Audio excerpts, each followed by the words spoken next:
Welcome to the Vet Farm Network podcast, a place where we explore how to build profitable, successful, and rewarding lives in agriculture for military veterans and their families.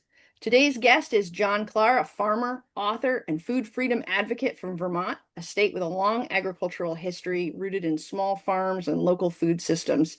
Since the earliest days of the United States, farmers have played a vital role in their communities, shaping both the land and civic life.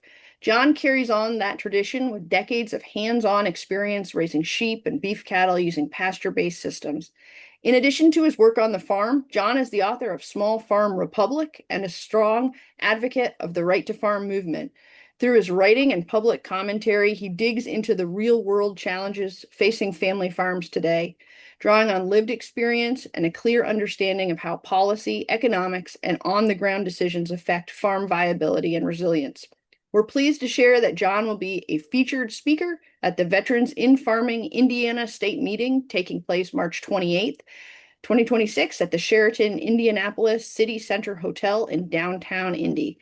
Now in its third year, the Indiana State Meeting is a full-day, in-person conference designed to support veterans and their families at every stage of the agricultural journey, from those just getting started to experienced producers looking to expand or diversify their operation. The conference includes short format morning sessions, in-depth interactive afternoon workshops, networking, lunch, and a vendor expo. Sessions topics range from regenerative agriculture and permaculture to USDA and NRCS resources, business and grant planning, gardening, beekeeping, forest and woodlot management, food preservation, and more. The event is open to veterans, military families, first responders, and members of the broader agricultural community. You don't need to be a veteran to join us. Thanks to generous support, veterans and one caregiver can attend for just $20. That includes the meals, and children under 16 can also attend for free. You can learn more and register at vetsinfarming.com. With that, let's get into today's conversation with John Klar. John, congratulations on your recent appointment by Secretary Rollins to serve on the Vermont USDA Farm Service Agency State Committee. Well, thank you. I was just got an email about that. I'm trying to learn what I got to do, but that's why I did it, so I can learn more and support our farmers. More and more as I get older, I've sold off a lot of my animals because I either have to farm or I have to help other people farm, and I'm hitting my golden years. I only have like 30 more years to do this. So that's why I'm really excited to attend the event. And my daughter's in the Guard, and my dad was a U.S. Marine. But especially in these times, I really think we need to support our law enforcement and our veterans. So I get really excited when they overlap, and I can help work to support veterans and farmers. So you've spent decades working in agriculture in a variety of ways. What kind of first drew you into farming, and how have you made it work with your wife Jackie over the years, even without owning land? Well, and we did own land. We initially, so I mean, it's a long story. That's why Small Farm Republic is a great read. It tells it, but just a little plug there. And my next book coming out in March 17th with Skyhorse Publishing is called The Coming Food Crisis, because it talks about how monetary policy itself can impact food prices, even without the other problems we have with rising input costs. And that's becoming a pretty current issue. But for me, I grew up around farms. I'm seventh generation on this hill here in Brookfield, Vermont. A lot of my great uncles and others were dairy farmers. My grandfather was a dairy farmer, but he had phased out of it by the 50s, actually probably the late 40s. He still dabbled. But it was sheep originally. Vermont was as you know, the history of Vermont, that's what a lot of farms were.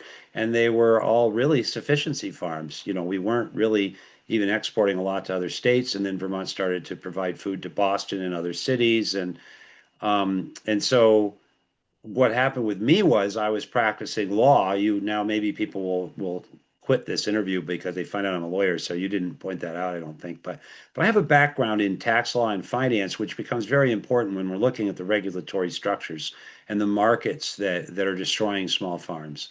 And what happened for me was I can't claim any real idyllic desire to become a farmer. I got really sick with Lyme disease. And many people in the MAHA movement, which I work with, have similar stories that we didn't, we don't really claim great credit and pat ourselves on the back. We got really, really sick. And we learned that wholesome food was very much part of our cure. and that sometimes toxic food was perhaps partly contributing to our illnesses. And so when I got sick, I had to close my law practice. I could barely walk. I was 34. I was very healthy. I hadn't even been to a doctor for a physical or anything in over a decade. And I deteriorated very quickly with the Lyme disease. And so after years of antibiotics, I moved to healthier food. But in the meantime, I sold my building and law practice and moved to Vermont and bought a 130 acre, really turned out to be a 160 acre dairy farm and started raising stuff. And I learned from the farmers. And so I learned how to make hay, and we started raising cows and draft horses and sheep and pigs. And we built a certified inspected cheese house. So we had actually a milking parlor that I constructed and complied with all the laws, and all organic and all unpasteurized. I still drink raw milk almost every day when I take the time to go get it from my farmer. And so we just learn by doing. That's how I've learned a lot of things in life. And I want to point out to people, and a lot of people may not understand this, but we look at the monetary aspect of farming. How do I make a living? But we measure too many things by money alone.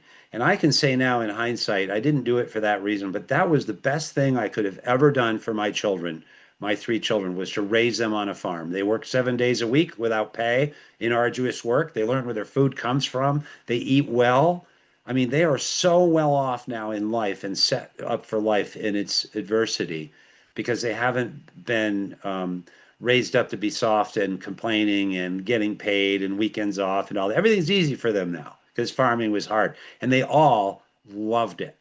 And so I don't know how to put a price on that, and I don't know how to put a price on the raising your own food and not going to a grocery store for a whole month because you have all your food and you go there to get oranges and bananas. One thing that I think is really fascinating about how you've been farming the last, I don't know, 5 or 10 years, but has been not with owning land, and that you've made it work. And some of our listeners might be transitioning out of the military and haven't bought their 130 acres that they want, or maybe in my situation that's unattainable at this time. So how have you kind of made that work with, and how has being a regenerative pasture-based farmer um, been sort of a help to that, just with lack of infrastructure that you might need for your sheep and things like that? Well, there are a few dimensions to that answer and I to that question, and I'd like to answer it for me personally, but also more broadly. One of the initiatives I'm working on with Maha that we're about to go public with, and we'll be talking about in Indiana, I hope, is getting veterans on federal land so they don't have to pay for the land at all. It's free land. It's sitting there right now being neglected and desertified. It's the soils are being degraded.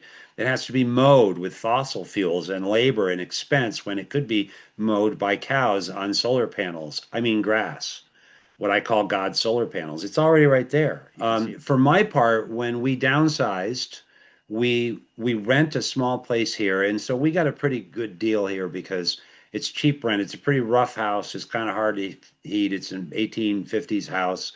It's only 7 acres.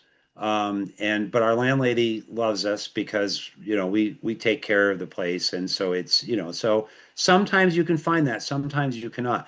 One of the reasons we sold the farm was my taxes were going higher and higher, and I was mowing fields for 7 other farms at one point, and turning down additional fields. There were a lot of fields. This was up in the Northeast Kingdom of Vermont that if you don't mow them once in a while, if you don't hay them, they grow back up in shrubs, and that's less valuable. And I was like, well, why not just downsize and I could just hay other people's fields? And now I buy my hay from other farmers, but I also take my cows down the road to my cousin. I've been on this hill, our family, a long time. So we put in temporary fence posts with solar chargers, and we we go down the road with the cows and a bucket of grain, and it's kind of a little, always a little stressful because they may run off into other fields. But I have to say, in this area of Vermont where it's a little bit more of an incursion of non-traditional Vermonters, a lot of people say, well, no, we don't want your cows on our land because we want to let it rewild and let it grow back naturally, or they want to possess it and exclude it. And that starts to break down the landscape. It's fitting that I have the picture behind me. That look at the view. And if we didn't have farms, we'd have trees and you'd have no views. And the cows are part of the view. And the cows rebuild the soil. So I think that finding people who will work with you, and I do see opportunities where landholders and others want, and increasingly so as farming becomes popular and people recognize it, and young people, they are willing to entertain tenants who will undertake it. But also with a small piece of land, as you know, with things like pasture-raised poultry and pasture-raised pork, you don't need a lot of land. You can raise a lot of food on 1 acre. Cows require more space, sheep less so. But both of them can be raised on grass only, not just for the health benefits, but you don't have to buy grain. Pigs and chickens, it's a lot harder. You can't raise them on grass alone. So that's one of the reasons I do that. So my overheads are very low, and I have an old truck that's totally illegal from inspection perspective that you may have seen.